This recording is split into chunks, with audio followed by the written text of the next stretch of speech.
इस वीडियो में हम लोग जिस टॉपिक पे बात करने वाले हैं वह है बाल्यावस्था। इसके पहले के वीडियो में हम लोग बात किए थे शैशवावस्था में शिक्षा का स्वरूप किस तरह का होना चाहिए, उनकी अच्छी शिक्षा के लिए किन किन बातों पर ध्यान देना चाहिए, उन सभी बातों पर चर्चा किए थे। इस वीडियो में हम लोग बाल्यावस्था के बारे में चर्चा करेंगे, इसके बारे में जानकारी प्राप्त करेंगे। शैशव अवस्था के बाद की जो अवस्था आती है वही बाल्यावस्था होती है। फिर उसके बाद बाल्यावस्था के बाद किशोरावस्था आती है, यानी कि जन्म से लेकर 6 वर्ष तक की अवस्था शैशवावस्था। फिर उसके बाद 6 से 12 वर्ष तक की अवस्था बाल्यावस्था। उसके बाद 12 से 18 वर्ष तक की अवस्था किशोरावस्था।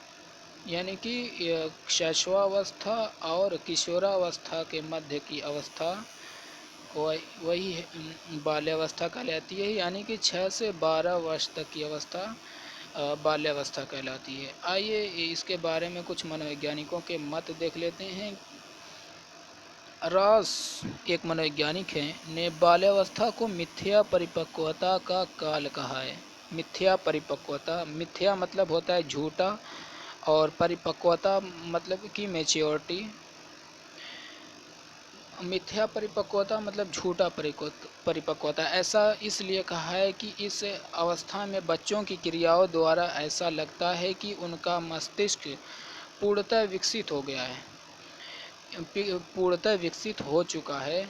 तो लेकिन वास्तव में ऐसा हुआ नहीं रहता है, अभी मैच्योर नहीं हुआ रहता है उनका मस्तिष्क पूरी तरह से।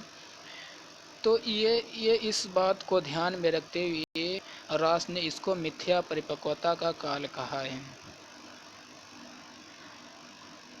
और इसके आगे उन्होंने फिर कहा है बाल्यावस्था जो है, बाल्यावस्था वैचारिक क्रिया अवस्था है। इसमें बालक अपनी प्रत्येक क्रिया पर विचार करता है, यानी कि ये एक वैचारिक क्रिया अवस्था है। इसमें बालक जो भी करता है अपनी क्रियाओं पर विचार करता है, किस तरह से हो रहा है, क्या सही हो रहा है, क्या गलत हो रहा है, मैं जो कर रहा हूँ, जो कुछ बना रहा हूँ, तो अपनी क्रियाओं पर वो विचार करने लगता है।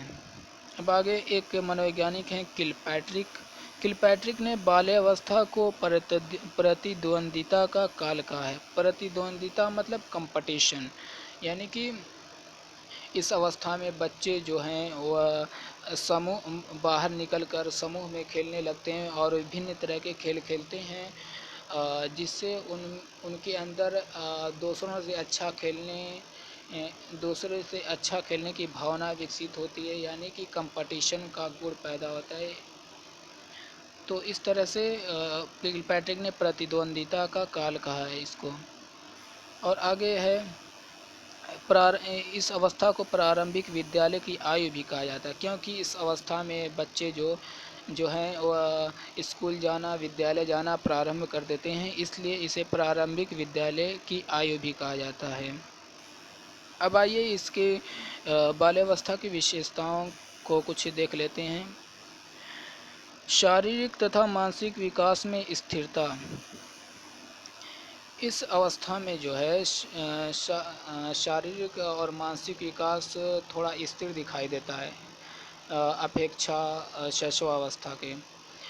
यानी कि शैशवावस्था में शारीरिक वृद्धि दर या विकास और मानसिक विकास बहुत तेज़ गति से होता है, लेकिन इसमें स्थिर दिखाई पड़ता है, यानी कि शारीरिक वृद्धि दर थोड़ा कम हो जाती है।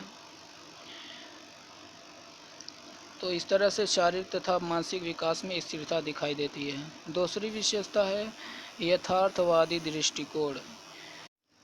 अब अगली विशेषता है यथार्थवादी दृष्टिकोण, यानी कि रियल जानने की कोशिश करने लगते हैं बच्चे इस अवस्था में कि क्या रियल है। जैसे कि शैशवावस्था में बच्चे कल्पना जगत में खोए रहते थे, जैसे कोई कहानी सुनते थे कि शेर ने पेड़ से कहा तो पेड़ ने शेर से ये कहा तो शेर ने पेड़ से ये कहा। तो शैशवावस्था में बच्चे सच समझते हैं कि पेड़ ने शेर से कहा और शेर ने पेड़ से कहा, लेकिन बाल्यावस्था में बच्चे सच जानने की कोशिश करते हैं, रियल जानने की कोशिश करते हैं, यानी कि यथार्थवादी दृष्टिकोण विकसित होने लगता है इस अवस्था में।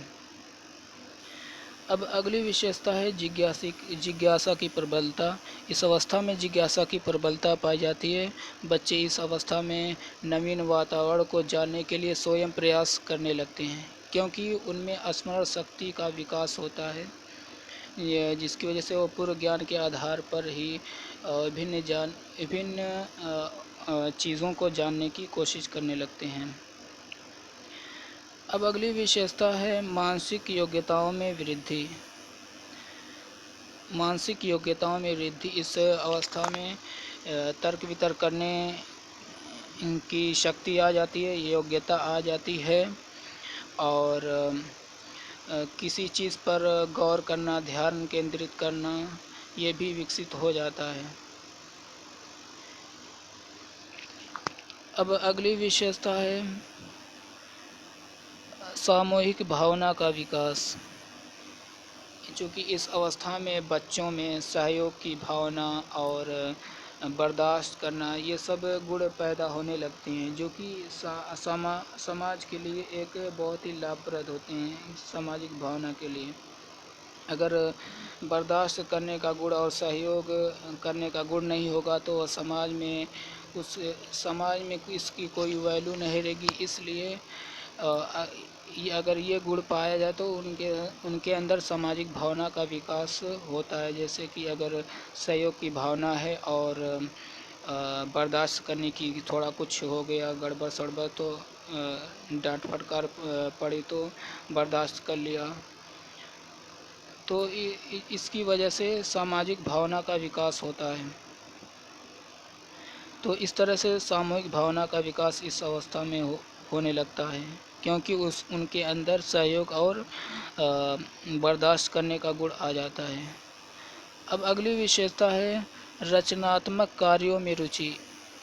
इस अवस्था में बच्चे रचनात्मक कार्यों में रुचि लेने लगते हैं, जैसे अपने खिलौनों को तोड़ना फोड़ना, बनाना, मिट्टियों से तरह तरह की आकृतियाँ बनाना, यानी कि इस अवस्था में रचनात्मक कार्यों में बच्चे रुचि लेने लगते हैं। अब अगली विशेषता है संवेगों पर नियंत्रण। संवेगों पर नियंत्रण यानी कि गुस्सा होने पर बर्दाश्त कर लेना, यानी कुछ होने पर बर्दाश्त कर लेना, यानी कि अपने भावनाओं को दमन कर लेना, यानी इन सब का विकास होने लगता है इस अवस्था में। अब अगली विशेषता है संग्रह प्रवृत्ति का विकास। इस अवस्था में बच्चे विभिन्न तरह तरह के सामान इकट्ठा करने लगते हैं, जैसे कि बालक जो हैं वो अपने हिसाब से, जैसे मशीन के कलपुर्जे, विभिन्न तरह के खिलौने, और लड़कियां गुड़ियाँ, कपड़े, ये सब इकट्ठा करने लगती हैं, यानी कि संग्रह करने की प्रवृत्ति का विकास हो जाता है इस अवस्था में।